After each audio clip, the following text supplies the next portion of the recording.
Food grain storage ఎలా చేసుకునేవాళ్ళు ఆ టైంలో. తర్వాత గ్రెయిన్ స్టోరేజ్ బాస్కెట్ ఎలా ఉండేది. పంచాయతీ ఊరి పెద్దతోటి పంచాయతీ ఎలా నిర్వహించేవాళ్ళు. ఇప్పట్లో గ్రామ పెద్ద వాళ్ళ యొక్క వేషధారణ అప్పట్లో వాళ్ళు ఉండే హట్స్ ట్రైబల్ ఛాతా చూడొచ్చు పైన.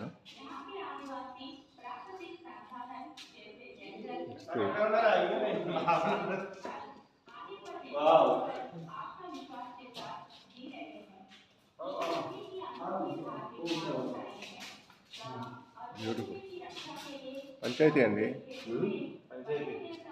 న్యాయం పెదరాయుడు ఆయన.